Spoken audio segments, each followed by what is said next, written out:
जो लोग किताब पढ़ने वाले हैं वो पहले भी पढ़ते थे, अब भी पढ़ते हैं। अच्छा। क्योंकि जिसने किताब पढ़नी है उसने किताब पढ़नी है। जो सोशल मीडिया पर अटैच है वो उधर ही रहेगा। हम जिन्हें मेहरबान समझते हैं, हम जिन्हें मेहरबान समझते हैं, वो हमें रायगां समझते हैं। जी हम बिल्कुल। दिखाते हैं जख्म सीने के, हम दिखाते हैं जख्म सीने के, और वो बस निशान समझते हैं। वाह जी वाह। बिस्मिल्लाहिर्रहमानिर्रहीम। अस्सलाम वालेकुम नाजरीन, उर्दू डिजिटल के साथ मैं हूँ जाहिद सिंधु। नाजरीन, आज हमारे साथ जो शख्सियत मौजूद है, हमारे कबीर वाला के बहुत बड़े शायर।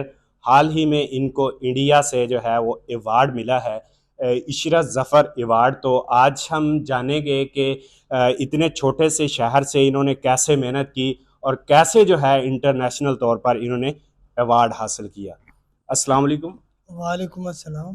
तारक भाई, क्या हाल चाल है? अल्हम्दुलिल्लाह, आप सुनाए, ठीक है। जी अल्हम्दुलिल्लाह। अच्छा तारक भाई, ये बताइएगा कि आपको हाल ही में जो है वो इंडिया से एक अवार्ड मिला है। क्या आपने सोचा था कि आपको इंटरनेशनल तौर पर भी जो है वो अवार्ड दिया जाएगा? मैंने जी पहले दिन से ही ये तय कर लिया था कि मैंने मेहनत करनी है और अपनी मेहनत से कोई ना कोई नाम बनाना है। जी। तो अल्लाह ताला ने उसका मेहनत का सिला दिया है। ये अवार्ड मेरे हिस्से में आ गया।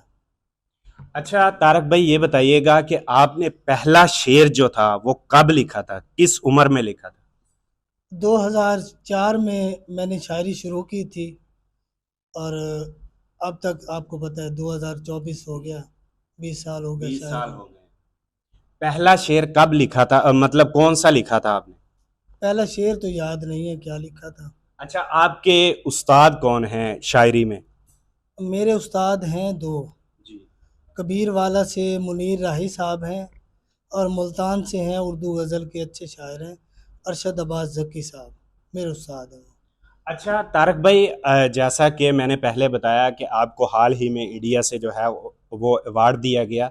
ये अवार्ड आपको किसी शेर पे दिया गया है, गज़ल पे दिया गया है, या आपकी कोई बुक पब्लिश हुई थी जिस वजह से ये अवार्ड आपको दिया गया? भाईजान, मेरी दो किताबें आ चुकी हैं मार्केट में। जी जी। 2021 में आई थी पहली किताब इस्म, अब दूसरी किताब 23 में आई थी मुनकशिफ। ये पता नहीं अब उन्होंने कौन सी किताब पर या किस शेर पर दिया अवार्ड। अच्छा, ये बुक्स वहाँ पे सेंड की गई थी उनको, उन्होंने पढ़ी हैं ये? शायरी तो सारी सोशल मीडिया पर मौजूद है, जी जी। गज़लें भी वीडियो की सूरत में भी और लिखत भी। अब देखें जी, उन्होंने खुद ही जो इंतखाब किया उनकी मर्ज़ी का। अच्छा तारक भाई, आप मतलब कबीर वाला से तल्लक रखते हैं, तो बहुत से लोग शायरी से लगाव भी रखते होंगे, कोई शायर बनना चाहता होगा। क्या ये कुदरती सलाहियत होती है या कोई उस्ताद रख के भी शायरी जो है वो सीखी जा सकती है? देखें जी, पहली बात यह है कि मेरा ज़ाती जो नज़रिया है कि शायर होता है पैदा। जी। अगरचे पैदा ना होता तो यूनिवर्सिटी होती, कोई कॉलेज होता, कोई एकेडमी होती। शायर पैदा होता है, फिर उसके बाद जो उसके सीनियर्स होते हैं उस वक्त, वो उसके ऊपर मेहनत करते हैं और वो निखर के बाहर आता है। अच्छा तारक भाई, ये बताइएगा कि आप भी एक शायर हैं। आपका पसंदीदा शायर कौन है? बहुत सारे पसंदीदा शायर हैं, वक्त के साथ बदलते रहते हैं शायर। जी जी। अच्छा तारक भाई, आप ये बताइएगा, सोशल मीडिया का दौर है, लोग किताबों से दूर होते जा रहे हैं। ज़्यादा लोग अपना जो वक्त है वो सोशल मीडिया पे गुजारते हैं। क्या आपको लगता है आने वाले दौर में जो किताब का रिश्ता है और आम आदमी का रिश्ता है, ये ख़त्म होने जा रहा है? मेरे नज़रिए में ऐसा कुछ नहीं है। जो लोग किताब पढ़ने वाले हैं वो पहले भी पढ़ते थे, अब भी पढ़ते हैं। अच्छा। क्योंकि जिसने किताब पढ़नी है उसने किताब पढ़नी है। जो सोशल मीडिया पर अटैच है वो उधर ही रहेगा। अच्छा, आप क्या समझते हैं कि एक शायर है, उसको सोशल मीडिया यूज़ करना चाहिए अपनी पब्लिसिटी के लिए, ताकि लोगों तक वो अपनी शायरी पहुंचा सके? करनी चाहिए, क्यों नहीं, एक सहूलत है, उसे इस्तेमाल करना चाहिए। अच्छा तारक भाई, आप का मसला भी था, बीमारी आपने जैसे इंटरव्यू से पहले बताया, आपका गुजर बसर कैसे होता है? आजकल तो ज़ाहिर सी बात है, मैं एक छोटी सी मुलाजमत है, उसी के साथ वो बसता हूँ, तो गुज़र बसर हो जाता है, बाकी शायरी से होता है। अच्छा माशाल्लाह, आपने जो है इंडिया से अवार्ड हासिल किया, गवर्नमेंट को कोई पैगाम देना चाहें? पाकिस्तानी गवर्नमेंट को या इंडिया को? पाकिस्तानी गवर्नमेंट को। जी, ये अमन का पैगाम हो सकता है इंडिया की तरफ से हमारे पास पाकिस्तान में, और इस तरह के मामलात होने चाहिए ताकि ताल्लुकात बेहतर हो सकें। अच्छा तारक भाई, जो पाकिस्तान के शायर हैं, क्या आप समझते हैं कि गवर्नमेंट को भी उनकी सपोर्ट करनी चाहिए? यकीनी तौर पर करनी चाहिए। इस तरह करेंगे तो मामलात अच्छे होंगे ना। शायर क्योंकि अमन का दाई होता है, अगर शायर पर मेहनत होगी तो फिर मामलात भी ठीक होंगे। अच्छा तारक भाई, अब हम आते हैं, आपकी माशाल्लाह शायरी बहुत अच्छी है। आज हमारे नाजरीन को क्या सुनाने जा रहे हैं आप? मैं गज़ल पेश कर देता हूँ। जी जी।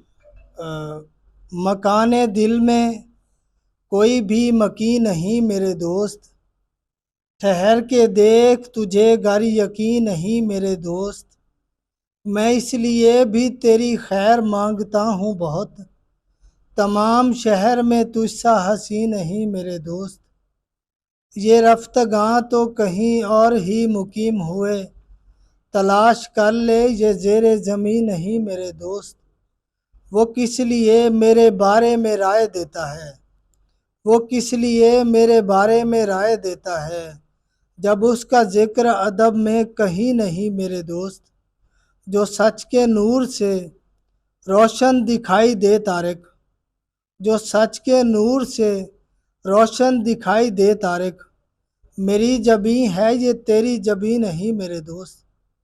अच्छा तारक भाई, एक शेर भी हो जाना चाहिए। गज़ल तो आपने सुना दी, जो आपका पसंदीदा शेर है या लोग उसको बहुत ज़्यादा पसंद करते हो?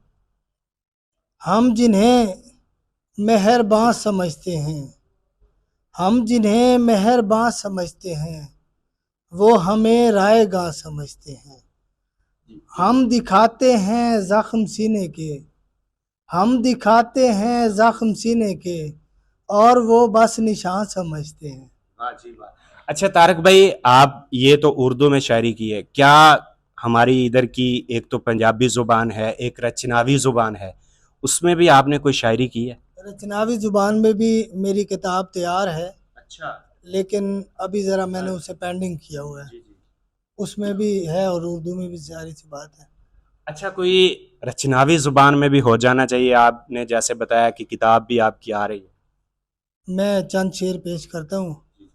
अख दा हाल बेहाल होया है, अख दा हाल बेहाल होया है, ओनू तकिया साल होया है, अख दा हाल बेहाल होया है, ओनू तकिया साल होया है, बाहरों सब्बे खैरा हिन, बाहरों सब्बे खैरा हिन, अंदर खौफ दा जाल होया है, बाहरों सब्बे खैरा हिन, अंदर खौफ दा जाल होया है, कल्ला सुख नहीं पैदा होया, कल्ला सुख नहीं पैदा होया, दुख भी पैदा नाल होया है, कल्ला सुख नहीं पैदा होया, दुख भी पैदा नाल होया है, तारिक प्यार परीत दा लगदा है, तारिक प्यार परीत दा लगदा है, धरती उत्ते काल होया है, अख दा हाल बेहाल होया है, ओनू तकिया साल होया है। जी तारक भाई, एंड पे आप कबीर वाला की आवाम को या जो पाकिस्तान की आवाम है उसको कोई पैगाम देना चाहें? मेरा पैगाम यही है तमाम लोगों को कि मोहब्बत करें और मोहब्बत से रहें, इससे बड़ा अमल ही नहीं है दुनिया में। जी थैंक यू। जी नाजरीन, ये थे तारक जवेद साहब, जिनकी 2 शायरी की किताबें जो है वो मार्केट में आ चुकी हैं, और हाल ही में इनको, जैसे मैंने पहले बताया, इंडिया से एक अवार्ड जो है इशरत ज़फ़र अवार्ड भी दिया गया। ये हमारे कबीर वाला का सरमाया है, और हम दुआ भी करते हैं कि अल्लाह ताला इसी तरह इनको हिम्मत दे, और ये हमारे कबीर वाला का बल्कि पूरे पाकिस्तान का नाम इसी तरह रोशन करते रहें। इसी के साथ अपने होस्ट जाहिद सिंधु को दीजिए इजाज़त। मिलते हैं नेक्स्ट वीडियो में। अल्लाह हाफ़िज़।